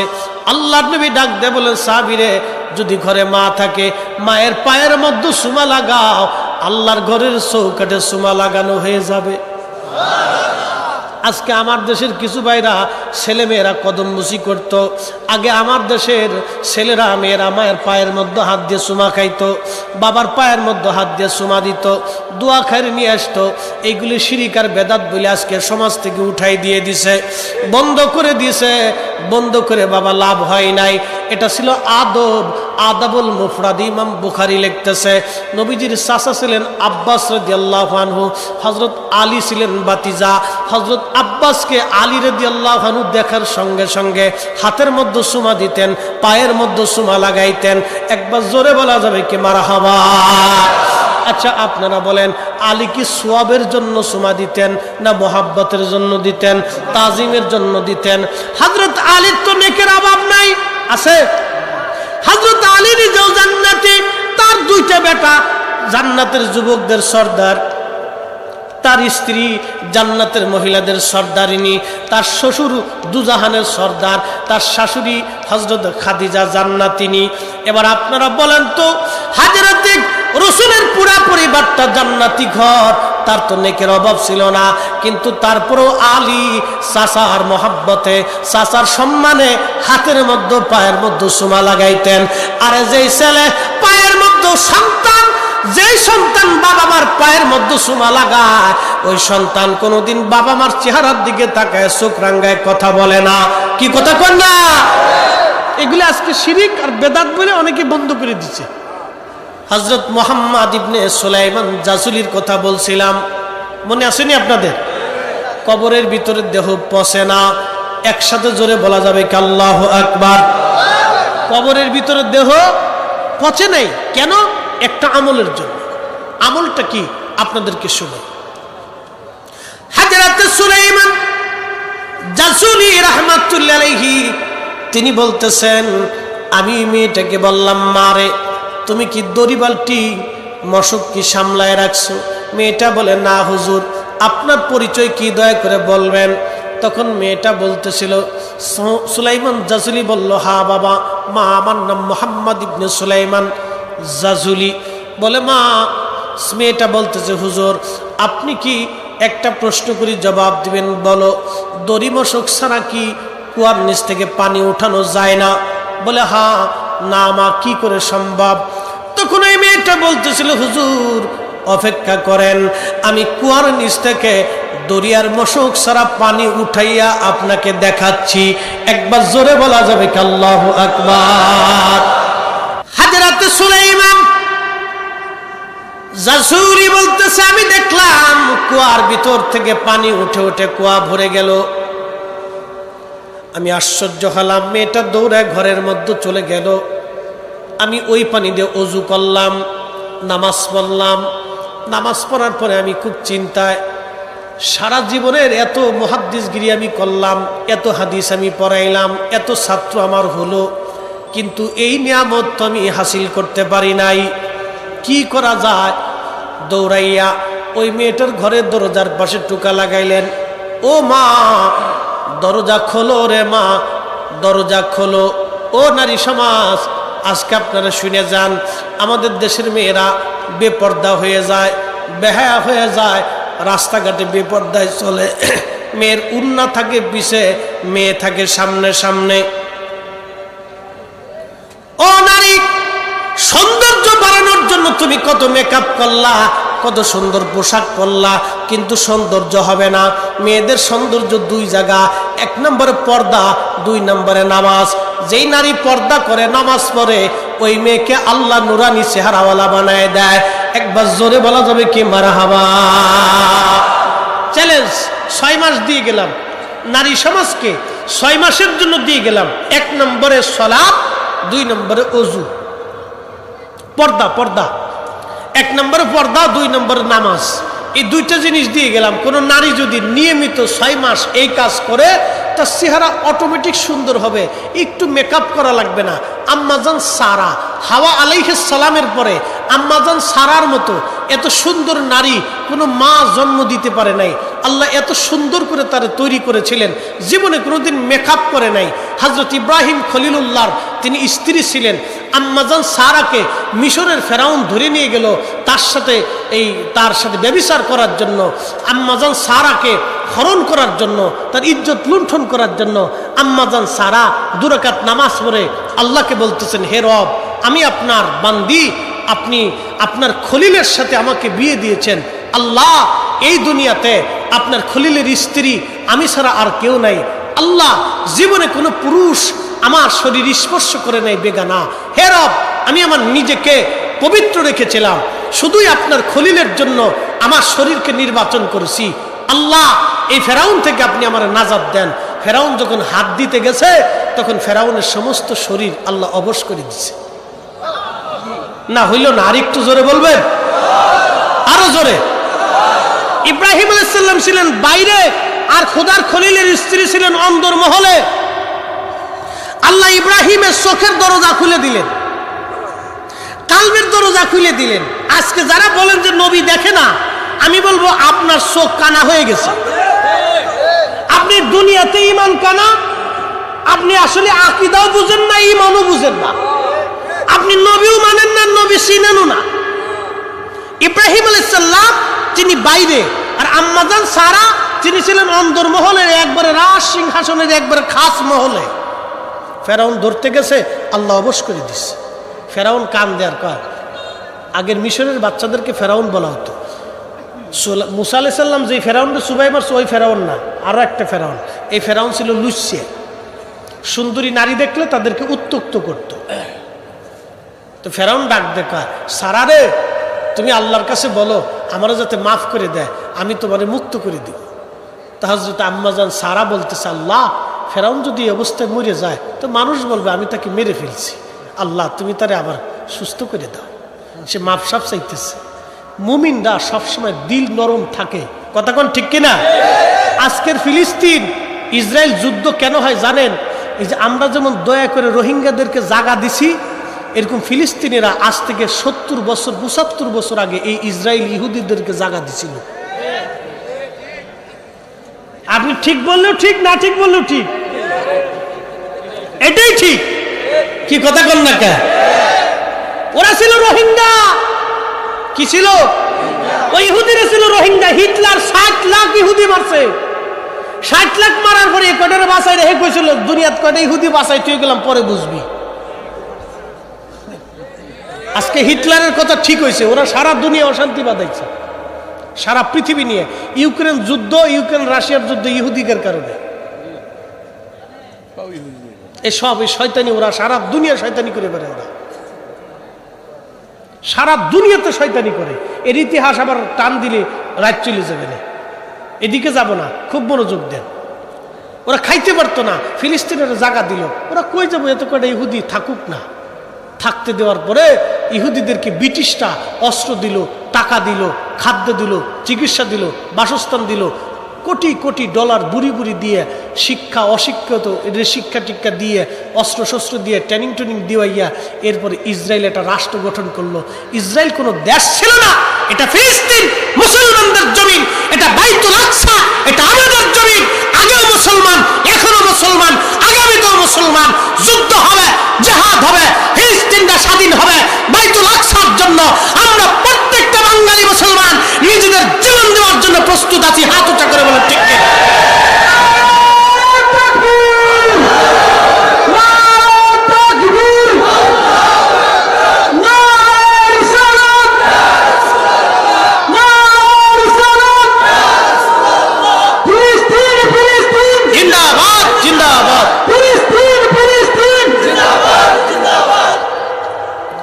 ইসরায়েলের দুই গালে হয় না, ইসরায়েলের দুই গালে, জালিমদের দুই গালে।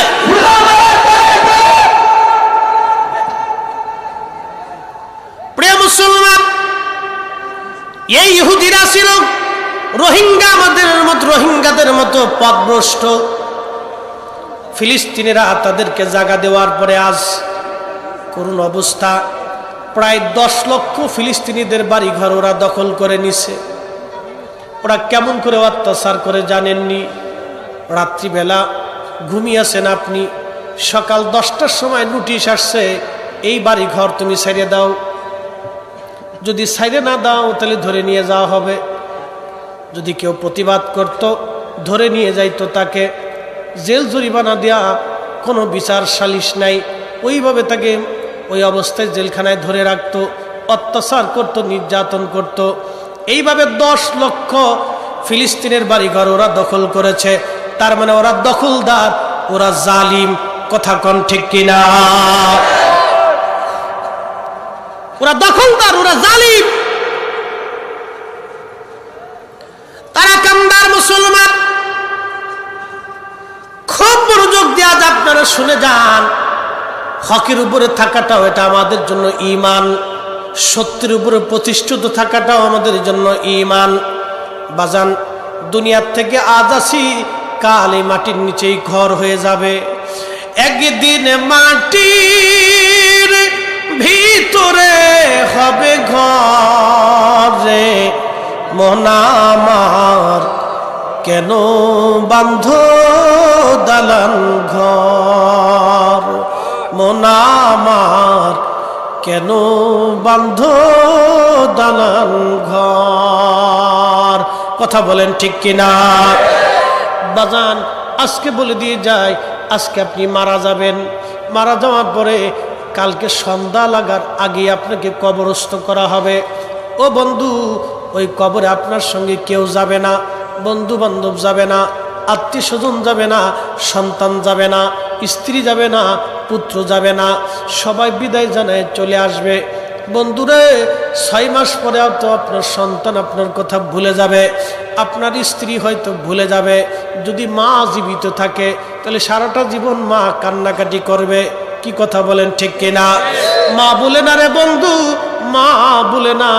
সন্তান কানা হলেও মা ভুলে না, সন্তান ল্যাংড়া হলেও মা ভুলে না, সন্তান বুবা হলেও মা ভুলে না। কিন্তু ওই কবরে আপনাকে দেখতে আসবে কে? সবাই যখন আপনাকে ভুলে যাবে, একজন আপনাকে ভুলবে না, তিনি রাহমাতুল লিল আলামিন, তিনি নবী। নবী নবী গোলামি করলে ওই নবীর গোলামি করে যাওয়া লাগবে, দল করলে ওই নবীর দল করে যাওয়া লাগবে, জীবন দিলে ইলমুদ্দিনের মতো নবীর জন্য জীবন দিয়ে যাওয়া লাগবে। কথা কোন ঠিক কিনা? বলছিলাম হযরতে ইব্রাহিম ইব্রাহিম আলাইহিস সালাম বাইরে নামাজ পড়তেছে, আল্লাহ দিল খুলে দিলেন, চোখ খুলে দিলেন। আম্মাজান সারা ভিতরে, ফেরাউন হাত দিছে, ধরতে গেছে, আল্লাহ অবশ করে দিলেন। আম্মাজান সারা বলে, রব তুমি যদি এখন মেরে ফেলাও তো মানুষ বলবে আমি তাকে মেরে ফেলছি, আল্লাহ তুমি হায়াত দিয়ে দাও, কাকুতি মিনতি করতেছে, জিন্দা বানাও। আবার সুস্থ করছে।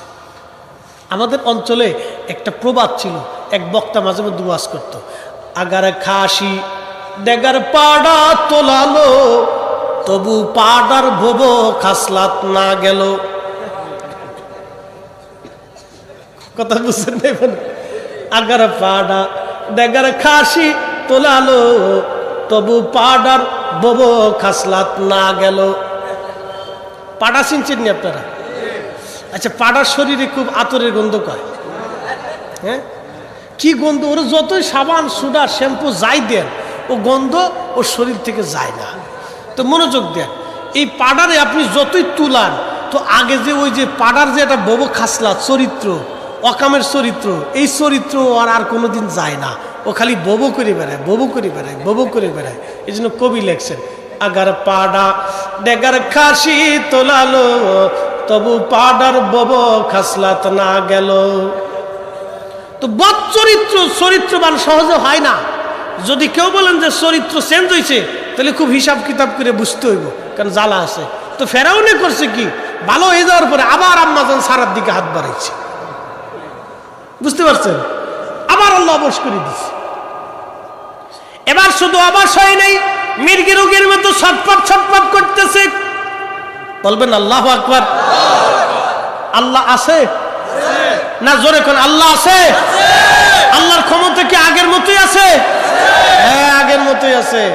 ও ফিলিস্তিনরা যতই পারাপারি করুক, ওই ইসরায়েলরা ফিলিস্তিন দখল করার জন্য, আল্লাহর কসম করে বলি, মুসলমানদের ভিতরে সুলতান গাজী সালাউদ্দিন আইয়ুবীর জন্ম হয়ে যাবে, নুরউদ্দিন জঙ্গির জন্ম হবে, শাহজালালের জন্ম হবে, শাহপরানের জন্ম হবে, খাজা আজমিরের জন্ম হবে, মুজাদ্দিদ আল ফিসানির জন্ম হবে।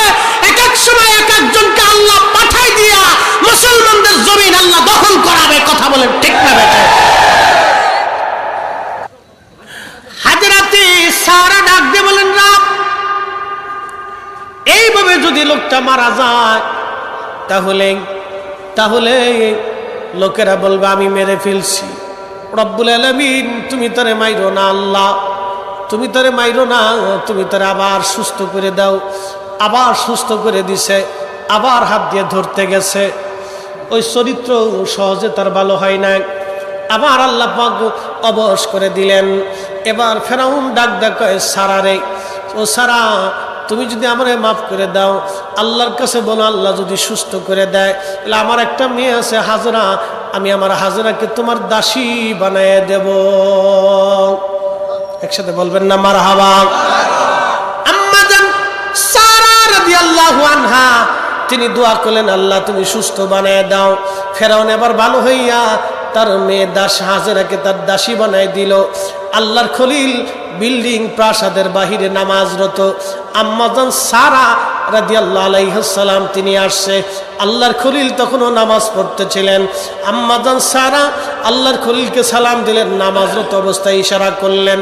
তখন আম্মাজান সারা তার বর্ণনা করতেছিলেন, কিন্তু আম্মাজান সারা তো জানে না আল্লাহর খলিল ইব্রাহিম ওই অবস্থায় বিল্ডিং এর বাহিরে থাইকে দেখা সব কিছু তিনি দেখে ফেলাইছে। আল্লাহর খলিল ইব্রাহিম যদি বাহির থেকে সব দেখতে পারে অন্দরমহলে, তাহলে আপনারা বলেন রওজা মোবারক থেকে আমাদের নবী আজকের মাহফিল দেখার ক্ষমতা আছে না? না আছে? জোরে বলেন আছে?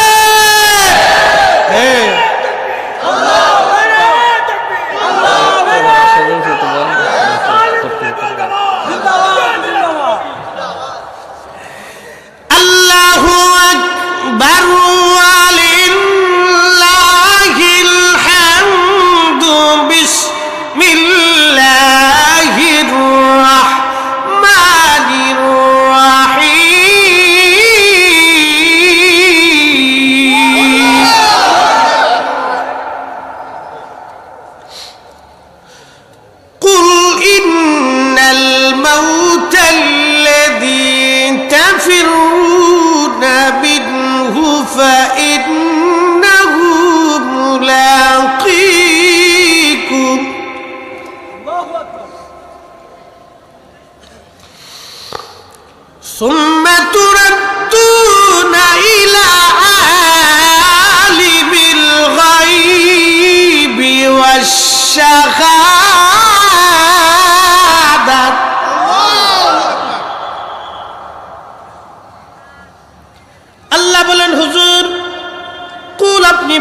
বললেন ইন্নাল মাউতাল্লাযী তাফিররুনা মিনহু, আমার বান্দা মরণ থেকে যতই পালাক না কেন পালানোর কোনো সুযোগ নাই।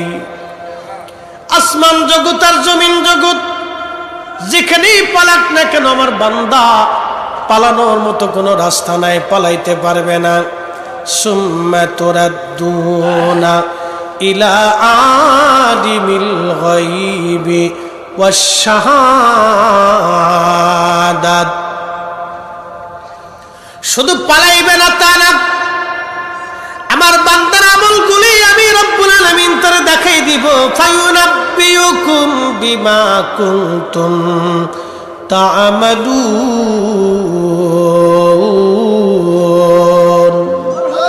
জিন্দেগি তোর যাইরে ফাঁকি দিয়া রে সোনার আদম, জোর যায় ফাঁকি দিয়া। ও আদমরি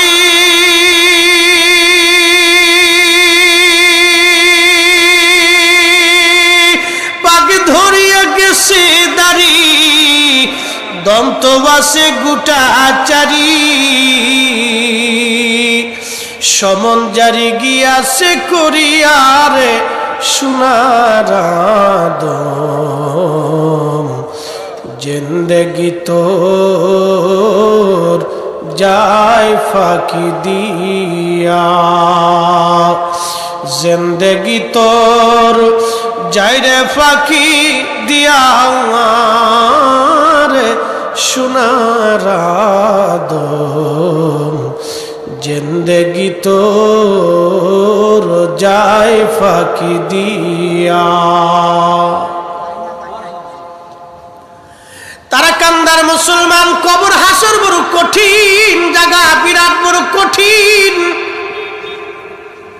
হাসরের মাঠ কত বিরাট হবে তার একটা ছোট্ট বর্ণনা আমি আপনাদের সামনে তুলে ধরি, মনোযোগ দেন।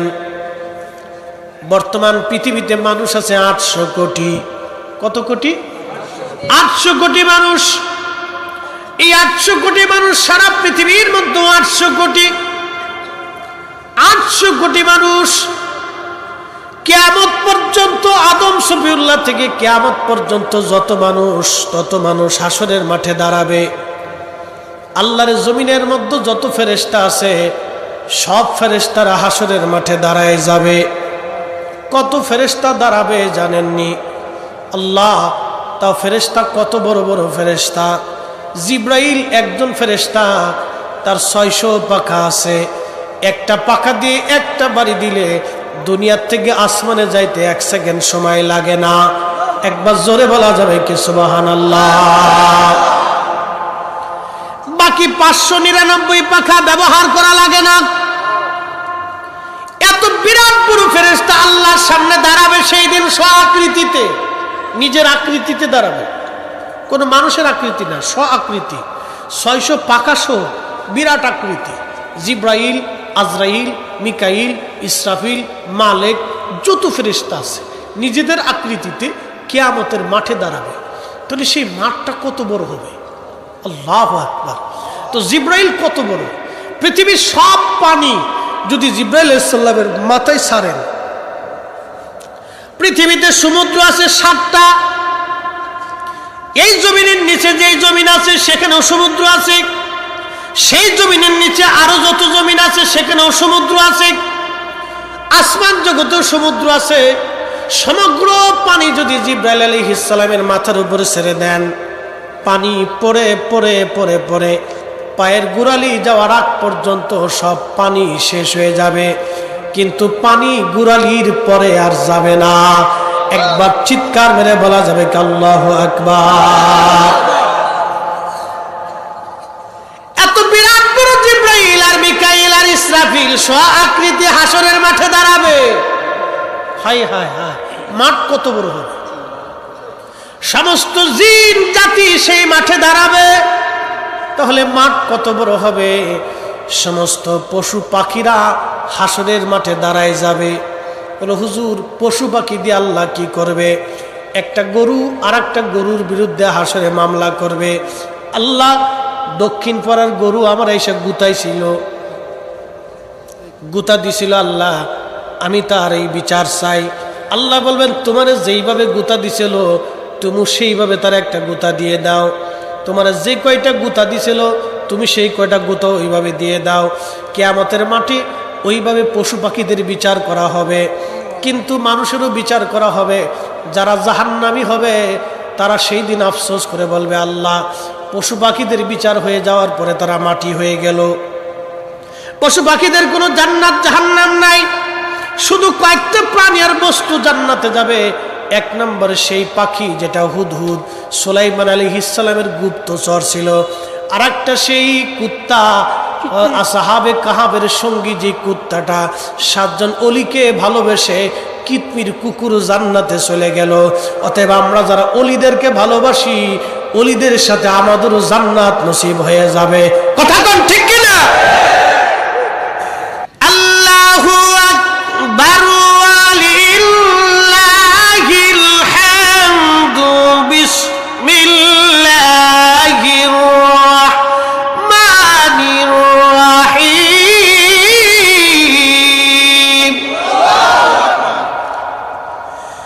তারুজুল মালাইকাতু ওয়ার রূহু ইলাইহি ফি ইয়াউমিন কানা মিকদারুহু 50 আলফ সানা। কোরআন বলতেছে সে হাসরের মাঠ কত বড় হবে।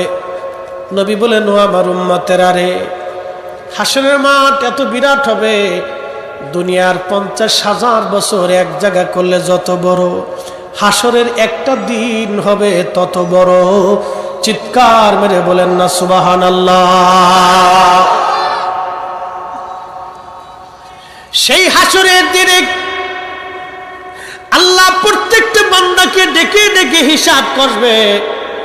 আহা সে দিনটা কত ভয়াবহ হবে। কিন্তু আল্লাহ তার রসুলকে একটা সুপ্রিম পাওয়ার দিবে, ও নবী আপনার উম্মত নিয়ে আপনি জান্নাতে চলে যান, আপনি যাকে টান দিবেন আমি তাকে মাফ করে দিব, আপনি যাকে কবুল করবেন আমি আল্লাহ তারে কবুল করব, আপনি নবী যাকে সুপারিশ করবেন আমি আল্লাহ তারে ক্ষমা করে জান্নাত দিয়ে দিব। শ্রেষ্ঠ নবী দিলাম রে তরিয়ে নিতে রোজ হাসরে, ঠিক কিনা?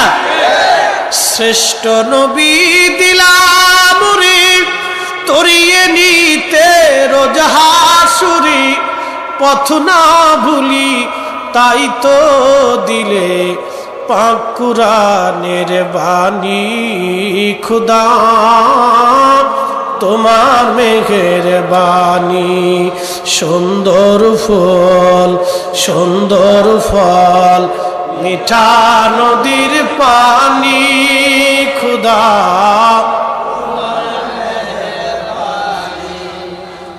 খুদা তোমার, তুমি কতই দিলে রতন ভাই বারাদার পুত্র স্বজন, তুমি কতই দিলে রতন ভাই বারাদার পুত্র স্বজন। খুদা পেলি অন্ন যোগাও মানি চাই না মানি। খুদা তোমার মেঘের বাণী, সুন্দর ফুল সুন্দর ফল মিঠা নদীর পানি। খুদা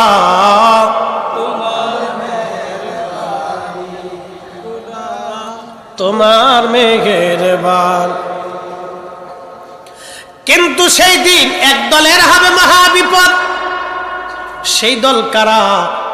দুনিয়ার ভিতরে যারা যাকাত ফেতরা দেয় না, কোটি কোটি টাকার মালিক হয়েছে কিন্তু যাকাত দেয় না, আবার যাকাত দেয় তাও সিরা লঙ্গি, 2 মাস পরার পরে বেটা মুততে বইছে নিজ দিয়ে ফাইরিয়া চলে যায়।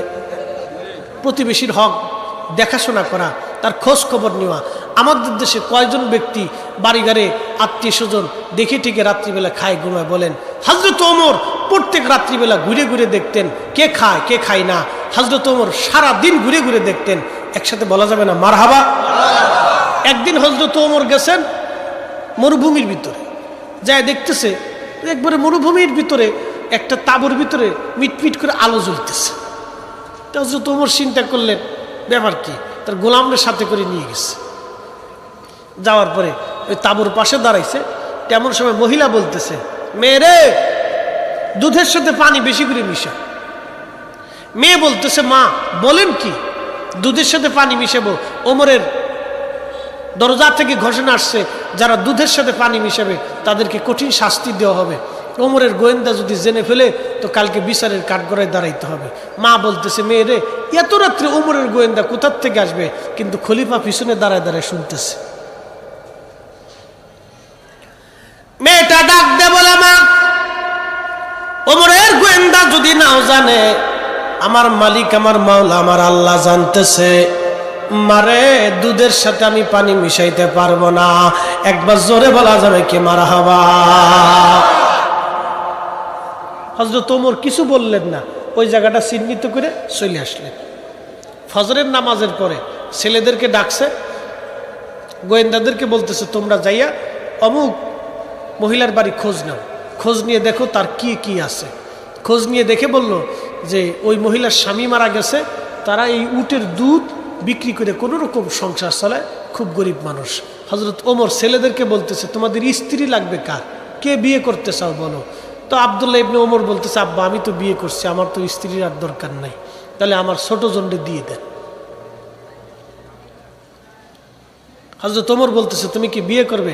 বলতেছে হ্যাঁ আব্বা বিয়ে করবো। হযরত ওমর বলতেছে তাহলে ওই দুধ বিক্রি করনেওয়ালার মেয়েকে বিয়ে করতে হবে। আমি তার মধ্যে আমানতদারি পাইছি, সে অনেক বড় আমানতদারি মেয়ে। এইরকম মেয়ে আমার ঘরের পুত্রবধূ হওয়ার দরকার। আমরা তো খালি চামড়া সুন্দর দেখলে পাগল হয়ে যাই। কথা কর না কে? চামড়া সুন্দর দেখলে পাগল হয়ে গেছি আমরা। টিকটক করা বেডি বেডি টিকটক করে, কি কথা কর না কে? যে বেডি টিকটক করে বাচ্চাও টিকটক করে। ওই মেয়ে বিয়ে করে কপালে জুতার বাড়ি সারা শনি রাখলো সারা আর আসে নাকি? কি কথা কর না কে? ও নারী সমাজ ভালো করে শোনেন, হযরত ওমরের মতো খলিফা, অর্ধ পৃথিবীর খলিফা, তার স্ত্রী তার সন্তান সে দুধ বিক্রি করনেওয়ালা মহিলার মেয়ে বিয়ে করাইতেছে। মারহাবা কর। আর আমরা খালি চামড়া দলা দেখি আর চিন্তা করি পয়সা করি আছে কিনা, চিন্তা করি শ্বশুর মরে গেলে কিছু পাবো কিনা। ও দান্দা করে, মরার আগেই দান্দা করে ফেলেছে। বুঝার চেষ্টা করেন, এগুলো আমাদের জীবন পরিবর্তন করে দেয়। এবার আসেন ওই মেয়ের ইতিহাস শোনায়। ওই মেয়ে বিয়ে হলো হযরত ওমরের বাড়ি। ওই মেয়ের আর একটা মেয়ে হইল, সেই মেয়ের গর্ভে একটা মেয়ে হয়েছে, সেই মেয়ের গর্ভে একটা ছেলে হয়েছে। সেই ছেলের নাম ওমর ইবনু আব্দুল আজিজ, মুসলমানের দ্বিতীয় ওমর। একসাথে বলা যাবে না আল্লাহু আকবার? তাহলে রক্ত ভালো থাকা লাগবে। রক্ত কি থাকা লাগবে? আপনাদেরকে আজকে একটা তথ্য দিয়ে যাই, এ পাগল শুনে রাখেন।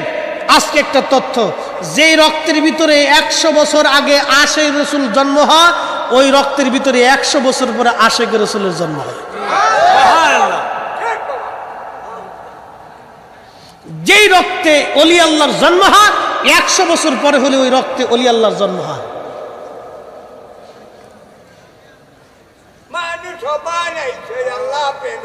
আচ্ছা আচ্ছা, বরে বরে সেটা যাইব না, সেতলি বিপদ। একসাথে বলবেন আল্লাহু আকবার। ওমর ইবনে আব্দুল আজিজ, তার মা তার নানি ছিল সেই দুধ বিক্রি করনেওয়ালার মেয়ে, যে বলতেছে মারে আমি দুধের সাথে পানি মিশাইব না। ওমরের গোয়েন্দা না দেখলেও আল্লাহ দেখতেছে। এখন তো আমরা দুধের সাথে খালি পানি মিশাই না, আমরা এই দোকানদারের কাছ থেকে মাল আনছি, বাকি আনছি, আর ওরে ফেরত না দিয়ে ওই দোকানের সামনে যাই না। আবার দোকানদার চিন্তা করলো 1000 গ্রাম দিব, 100 গ্রাম কমাই দিয়ে ছেড়ে দিছে, যা চলে যা। সবার চিন্তা খালি ঠকানোর চিন্তা। আসলে বলেন তো, মানুষ ঠকায় কেউ জিততে পারে?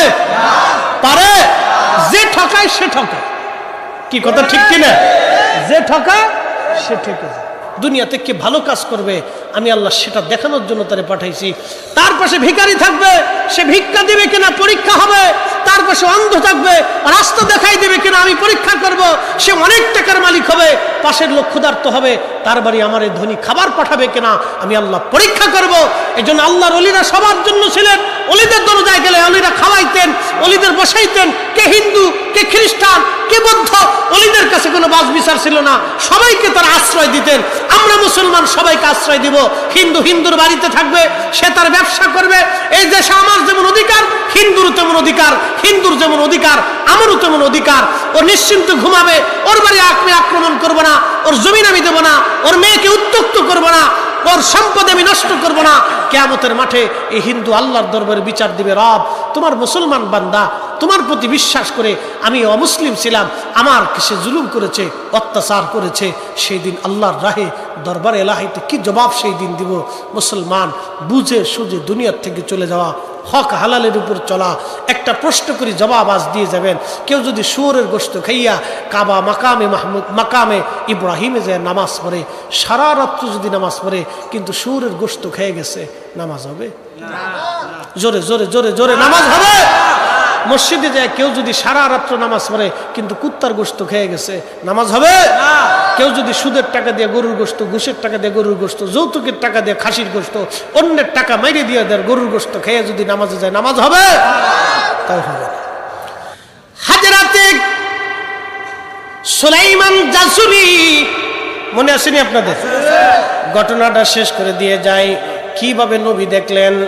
সুলাইমান জাসুলি রহমাতুল্লাহ আলাইহি বলতেছেন, ও মা দরজা খোলো গো মা, আমি এত বছর ধরে হাদিস পড়াইলাম কিন্তু কুয়ার নিচ থেকে পানি উঠাইতে পারি না রে মা, আজকে বলে দাও মা কোন আমলের বিনিময়ে কুয়ার নিচ থেকে পানি উঠাইলা?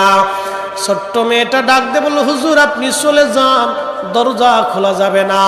সুলাইমান জাজুরি বলতেছে, মারে ওই আমলের সাহেবের দোহাই দিলাম রে মা, দরজা খুলে দাও। মেয়েটা দরজা খুলে বাহির হইল। হুজুর এমন একজন মহামানবের দোহাই আপনি দিছেন, দরজা না খুলে পারলাম না, বলেন আপনি কি চান? আল্লাহর ওলি ডাক দে বলল, মারে তুমি কি পড়লা আর কুয়ার মধ্যে থুথু মারলা, পানি বের হয়ে আসলো রে মা, বলো সে আমলটা কি? মেয়েটা বলল, হুজুর সে আমলটা অন্য কিছু না, সেটা আমার রাসূল করিম সাল্লাল্লাহু আলাইহি সাল্লামের দুরুদ। একবার জোরে বলা যাবে কি মারহাবা? নবীর দুরুদ পড়হ দিলে দিলে তোমরা, নবীর দুরুদ পড়হ দিলে দিলে হৃদয় খুলে, নবীর দুরুদ পড়হ দিলে দিলে। গর্বেতে রাসূল দিওয়ানা টের পাইলেন না, মায়া মেনা খবর দিল জিবরাইল আমিনে, হায় হায় খবর দিল জিবরাইল আমিনে, রাইখো মনে নবীর দরুদ পড়ো দিলে দিলে তোমরা, নবীর দুরুদ পড়ো দিলে দিলে হৃদয় খুলে, নবীর দরুদ পড়ো দিলে দিলে। জোরে কান মারহাবা। সুলাইমান জাজুরি বলতেছে, মালিক ওই দুরূদ শরীফটা তুমি আমি একটু লিখে দাও। মেয়েটা ডাক ডাকা, হুজুর মাফ করে দিবেন, ওই দুরূদ শরীফ কাউকে দিতে আমার রাসূল নিষেধ করে দিছে। সুবহানাল্লাহ। বাড়ি যায় বলে, মারে তোমার সাথে কি রাসূলের দিদার হয়? বলে, হ্যাঁ হুজুর প্রত্যেক রাত্রে আমার নবীর সাথে কথা হয়। আল্লাহু আকবার। না হয় না, আরো জোরে বলেন না ইয়া রাসূলুল্লাহ। বলেন নবী আছে না নাই?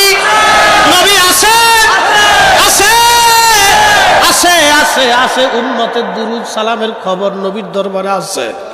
আজকের মাহফিলের খবর নবীর দরজায় আছে, আমাদের চোখের পানির খবর নবীর দরজায় আছে। হা হা, যদি আমরা বুঝতাম। মেয়েটাকে আল্লাহর ওলি বলতেছে, মারে তোমার সাথে রসুলের দিদার হয় বলে, হা হুজুর হয়। তুমি দুরুদ কিভাবে জানলা? মা বোনরা ভালো করে শুনে যান, বাচ্চা পেটে নিয়ে মহিলা সারা রাত টিভি দেখে, ওই বাচ্চা জন্ম নেওয়ার পরে ও মোবাইল ছাড়া আর কিছু বুঝে না। কথা খারাপ কইছি না? ওই বাচ্চার মোবাইল ছাড়া কিছু বুঝে না, ওই মোবাইল নিয়ে কাঁদবে, ওরা ভেতর নিয়ে সারা রাত টিভি দেখছে। আগের জমানার মায়েরা কোরআন পড়তো, ঠিক কিনা? আগের জমানার মায়েরা কোরআন পড়তো, নামাজ পড়তো, কোরআন পড়তো, নামাজ পড়তো পেটে বাচ্চা নিয়ে। এই জন্য যে কয়টা বাচ্চা দুনিয়াতে হইছে খুব ইমানওয়ালা, শক্ত ইমানওয়ালা হইছে। আগের মসজিদ ছিল কাঁচা, ইমানদার ছিল পাকা। এখন মসজিদ হইছে পাকা, ইমানদার হইছে কাঁচা। সুৎকর হইছে মসজিদের সভাপতি, বিরাট একটা ধমক দিয়ে ইমাম সাহেব রিসিভ করে কাট করে বসাই ধুয়ে দেয়। জোরে খোর, এই অবস্থা চলতেছে। শুনে যান, মেয়েটা বলতেছে, হুজুর আমি আমার মার কাছ থেকে দুরূদ শিখছি। আমার মা প্রত্যেক দিন এশার নামাজের পরে 300 বার, ফজরের নামাজের পরে 300 বার করে দুরূদ তেলাওয়াত করে। আমি আমার মার কোলে থেকে এই দুরূদ শরীফ পড়তে পড়তে পড়তে পড়তে আমল করতে করতে আমার নবীর সাথে দিদার হইছে। একসাথে জোরে করেন আল্লাহু আকবার।